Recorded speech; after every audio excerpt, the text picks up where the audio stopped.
Welcome to Local Murders for New Locals. This is Sam, and I have another terrible story of broken-hearted murder for your routine drive to the bank today. The Elgin Theater Opera House has had a turbulent and forgotten past. Today on Local Murders, we will tell the story of a gunfight over love that happened there one night before show. But first, a big shout-out to our supporters at Mutiny Brewing. Yes, you can smoke weed and drink PBRs with the cooks. Just remember, the owners and manager are out back, getting drunk and high too. So watch your ass. Mutiny Brewing. The t-shirts are free if you steal them.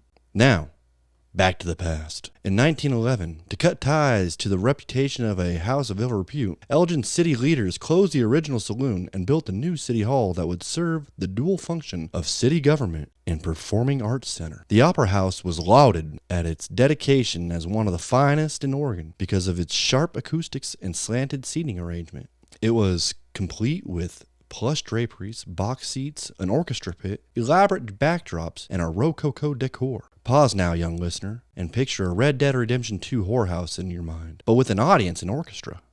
Elgin Opera House is now allegedly haunted by the spirits of two men who perished mid-gunfight right on the Opera House entrance steps. One fateful night in the early 1910s, two men clashed heads as they both passionately loved the same woman and wished to take her hand in marriage. Matters of the heart rapidly turned to them drawing their guns, but this would turn out to be both of their final gun duels, resulting in their deaths and binding them in eternity. Apparitions of the ghostly duel have been frequently reported, one holding his chest and the other already lying across the stone-cold steps. The girl, a beautiful young employee and server of the previous house of ill repute, died that night of a reported suicide, and she is reportedly heard crying in an unearthly, sudden scream of heartbreak from the theater rafters late at night, after the audience is gone and the seats have all been turned up. 94 years later, despite the terrible deaths, Terry Hale, managing coordinator, is keeping the heart of opera alive. Let's look at their webpage and see if any upcoming performances appeal. Beauty and the Beast is playing this weekend, actually. Just be careful as you walk the entrance steps or idle there after the performance. You could see a show or hear an audience that will haunt your dreams. Thanks for coming by, and see you next time on Local Murders for New Locals.